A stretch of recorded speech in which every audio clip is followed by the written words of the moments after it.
जैसे ही तदफीन हुई है खामनाई साहब की, तो उसके बाद पहला ऑडियो पैगाम आया मुजतबा खामनाई साहब का कि हम अपने वालिद साहब का और तमाम जर्नल्स का और हमने उसका बदला हलाल में लेना है। हमारा दुश्मन कभी भी बिस्तर मर्ग में अपनी तबी मौत नहीं मरेगा। मुझे तो मुस्तकबिल करीब में ये MOU या मुआहदा होता हुआ नजर नहीं आता। नाज़रीन, ईरान अमरीका कुशीदगी उरूज पर है। हमारे साथ सलमान हैदर साहब मौजूद हैं। हालिया दिनों ईरान के अंदर मौजूद थे। खामनाई साहब की जो आखिरी रसूमात थी, इन्होंने सारा कुछ कवर किया। इनसे बात करते हैं। सलमान भाई, ये जो मामला है किस तरफ जा रहा है? आखिरी रसूमात भी हो गई, तदफीन भी हो गई, करोड़ों लोगों ने शिरकत भी की, मुज़ाकरात भी हो चुके थे। अब ये मामला एक बार फिर किस तरफ जा रहा है? अच्छा, जितना मैं ईरान में रहा, लोगों के साथ मेरी पब्लिक इंटरेक्शन भी रही, पब्लिक ने जिस तरीके से रिस्पॉन्ड किया इस फ्यूनरल वाले मामले को, और जिस तरीके से करोड़ों की तादाद में ईरान के मकामी मीडिया के मुताबिक 4 करोड़ 30 लाख अफराद इन 7 दिनों के अंदर बाहर निकले, कहीं से भी ईरान के ये सेंटीमेंट नहीं थे कि कोई MOU है या MOU में किसी किस्म की कोई शराइत की कामयाबी होंगी।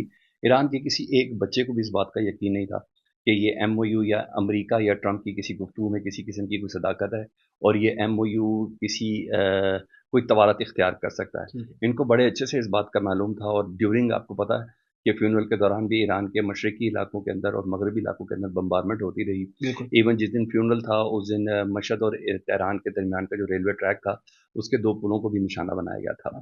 तो कम कम अज़ कम ईरान के किसी एक शख्स के जहन में भी ये गुमान नहीं था कि ये होगा। हाँ, वो इंतकाम इंतकाम वो ज़रूर कहते थे। अब्बास इराक़ची से भी कहते थे कि अब्बास इराक़ची, बाकर कालीबॉब, खामनाई साहब के खून का इंतकाम का क्या बना। तो ये जो चीज़ थी। अच्छा, उसके बाद कम से कम मेरी भी राय यही डेवलप हुई कि ईरान इस वक्त किसी तरीके से ये कोशिश कर रहा है कि ये जो मैसेज है करोड़ों की शक्ल में, ना सिर्फ उसके दोस्तों के लिए बल्कि उसके दुश्मनों के लिए, कि अवाम कम से कम बता दे पूरी दुनिया को कि ईरान आइसोलेट भी नहीं है और ईरान किसी किस्म का कोई परेशान भी नहीं है। तो अब जो ये मामला है, इसमें सालिसों का किरदार डेफिनेटली बहुत ज़्यादा इंपॉर्टेंट है। पाकिस्तान सालिस है, कतल सालिस है। ये ही मुझे उधर ही जाके ईरान के ऑफिशियल्स के साथ ही गुफ्तगू करते हुए पता चला कि सालिस का किरदार सिर्फ और सिर्फ सालसी करा के एक जगह पे बिठाना नहीं है, उन MOU की तमाम शराइत पर अमल दरामद कराना भी है, जिनके बिना पर वो जो 14 नुकात थे या 10 नुकात थे ईरान के, जिसकी बिना पर वो आमादा हुआ था। और कल जब अब्बास इराक़ची साहब का एक तवील इंटरव्यू आया, उसमें भी उन्होंने कहा कि ये जो था वो नेशनल सिक्योरिटी काउंसिल की मीटिंग के अंदर डिसाइड था।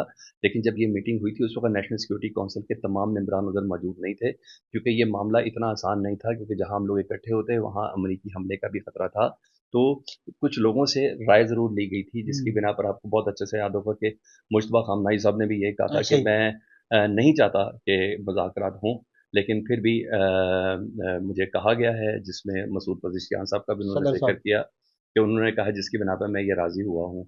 और अब जैसे ही तदफीन हुई है खामनाई साहब की, तो उसके बाद पहला ऑडियो पैगाम आया मुजतबा खामनाई साहब का कि हम अपने वालिद साहब का और तमाम जर्नल्स का और जितनी क़यादत है जिसका नुकसान हुआ है, हमने उसका बदला हलाल में लेना है। हमारा दुश्मन कभी भी बिस्तर मर्ग में अपनी तबी मौत नहीं मरेगा।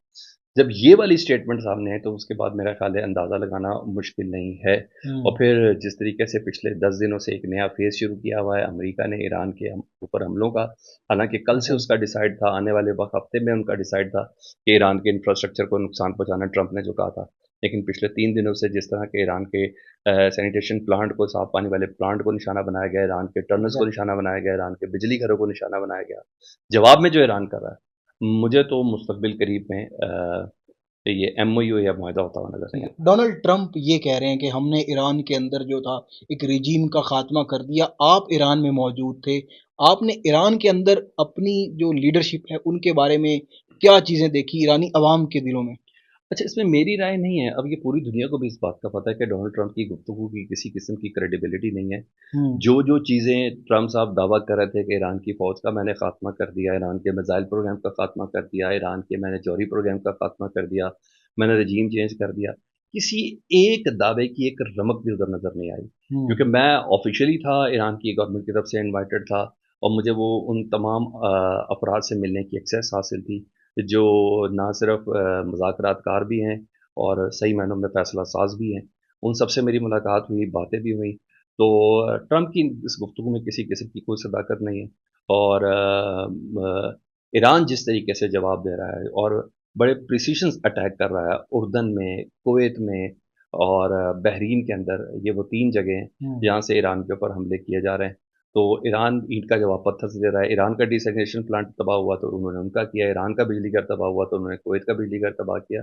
तो ईरान अपने लेजिटिमेट राइट जो है, जो वो समझता है कि उसका है, तो उसकी प्रैक्टिस मुकम्मल तौर पे करता हुआ नज़र आ रहा है। तो डोनाल्ड ट्रंप साहब की गुफ्तगू भी कम से कम कोई हैसियत नहीं है। अब ये देखना है कि वो पाकिस्तान को एज़ अ सालिस का फ़ोन करके कहते हैं कि प्लीज़ मुझे कहो कि मैं ये जंग रुकवा दूँ। ठीक है सलमान भाई, बहुत शुक्रिया आपके कीमती वक्त का। ये बिल्कुल नाजरीन, ये आने वाला वक्त बताएगा कि आगे क्या होता है। फिलहाल हमें दीजिए इजाज़त, अल्लाह ने